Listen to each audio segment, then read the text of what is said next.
Les membres du conseil départemental de concertation et de coordination du plateau ont tenu ce mardi 14 novembre 2023 leur deuxième session ordinaire. Une occasion pour le préfet du département de rappeler l'importance du fonctionnement de ce creuset. Au terme de l'article 16 de la loi numéro 2021-14 du 20 décembre 2021 portant code de l'administration territoriale en République du Bénin, il est institué au niveau du département un creuset dénommé Conseil départemental de concertation et de coordination, qui est obligatoirement consulté sur les programmes de développement économique, social et culturel des communes et sur la mise en cohérence de ceux-ci avec les politiques et stratégies nationales de développement. Au regard de l'importance de ces attributions, il va sans dire que le CDCC est un important creuset de réflexion, d'analyse des problèmes et de propositions de solutions concrètes et réalistes en vue d'affronter efficacement les défis du développement au niveau des départements. Ayant fini sa tournée statutaire au titre de l'année 2023, il revient sur le constat fait dans les communes du département du Plateau au cours de ce périple. En matière de la gouvernance, il est constaté que les organes infracommunaux ne fonctionnent pas convenablement, même si les efforts déployés dans ce sens sont à féliciter par endroits et à encourager dans certaines communes. Le fonctionnement des commissions permanentes reste à désirer dans la mesure où, au 30 septembre 2023, il y en a qui n'ont daigné tenu la moindre séance. Il a été aussi constaté que l'état de collaboration entre les organes politiques et techniques a été justement peint en blanc pour sauver la face. Voilà ainsi la réalité alors que des murmures en sourdine persistent.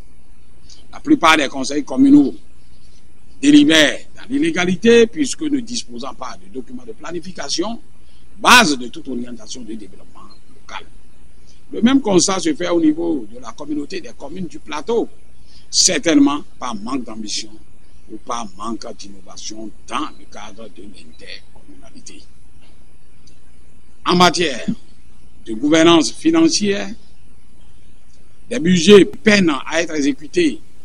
Les plans annuels d'investissement et les plans de passation des marchés publics sont exécutés à des taux à la limite dérisoires dans certaines communes, faute d'anticipation et de proactivité des cadres techniques des mairies.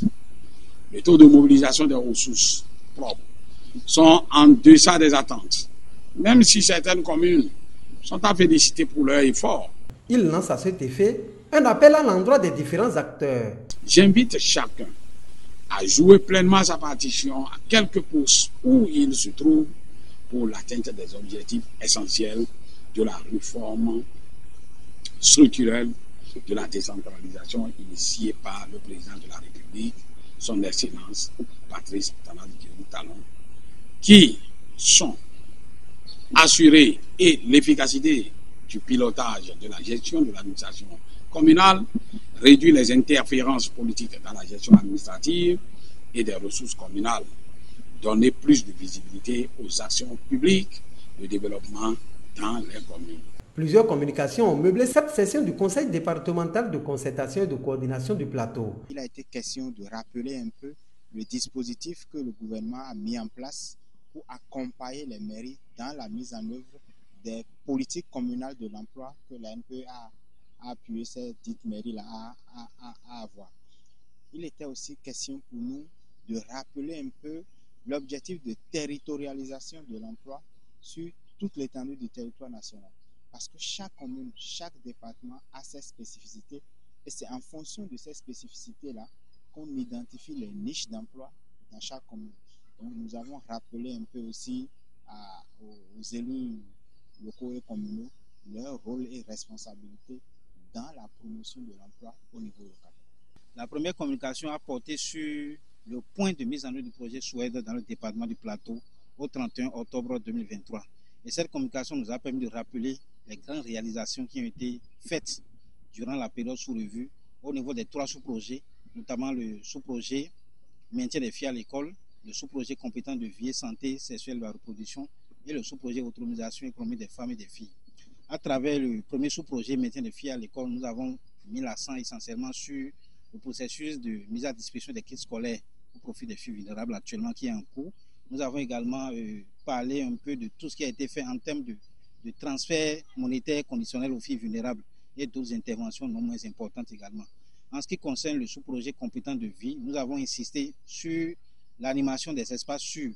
À travers donc le sous-projet autonomisation des femmes et des filles, nous sommes revenus sur les différents suivis qui sont organisés par les ONG de mise en œuvre par rapport aux AJF qui ont bénéficié autant des formations alternatives que des formations professionnelles et qui sont en attente de mise à disposition donc, des kits d'installation pour vraiment accompagner le processus de leur autonomisation.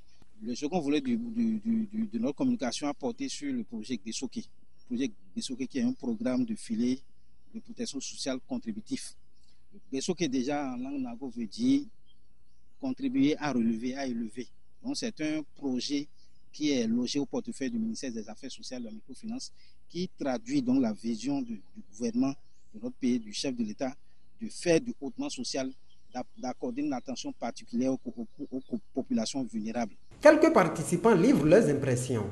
Les impressions sont très bonnes.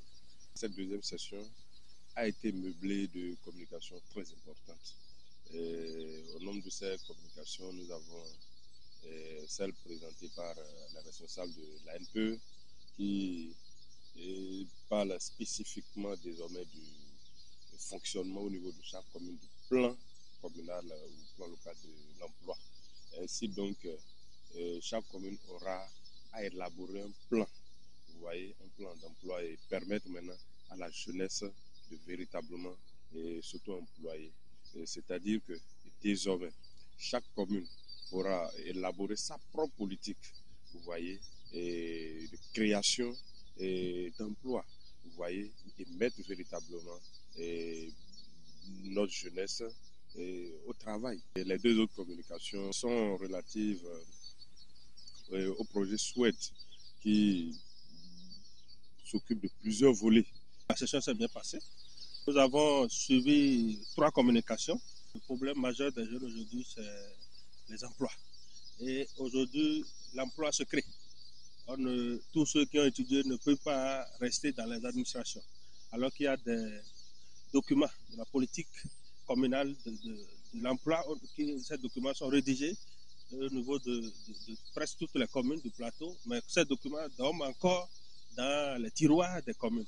Moi, personnellement, j'ai demandé au chef d'agence de la NPE de passer dans les communes pour sortir ces documents des tiroirs de chaque commune, afin que nous puissions mettre, disons, en pratique tout ce qui est dit dans ce document, et afin que notre jeunesse, qui aujourd'hui croit que travailler c'est seulement dans l'administration, que cette jeunesse, nous puissions voir comment les aider. Je suis vraiment satisfait de cette dernière session de ce DCC au niveau du plateau.